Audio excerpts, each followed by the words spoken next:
విష్ణువు అందమైన ఆకృతి గల ధేనువుగా మారి 3 నగరాల మధ్యనున్న కూపామృత రసాన్ని తాగిన తర్వాత ఆ విషయం తెలిసి రక్షిస్తూ ఉన్న రాక్షసులు శోకాకుల చిత్తులయ్యారు.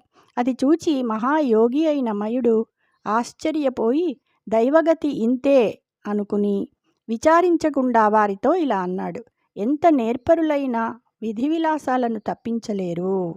ఇంక మనకు బాధపడి లాభం లేదు.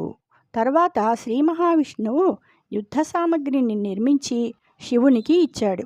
అవి స్వీకరించి శరియై కార్ముకియై మహాకవచియై సన్నాహియై వాహియై సరథుండై సనియంతయై సబలుడై సత్కేతనఛత్రుడై పరమేశుండొక బాణమున్ విడిచె బాణానల జ్వాలలం పురముల్గాలె ఛటఛటధ్వని నభో భూమధ్యముల్ నిండగన్.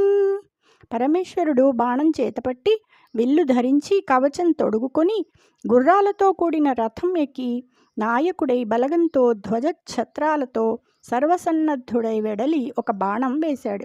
ఆ బాణాగ్ని జ్వాలలకు ఆకాశం నిండిపోయేలా చిటపట ధ్వనులతో ఆ 3 పట్టణాలు కాలిపోయాయి. జై శ్రీకృష్ణ.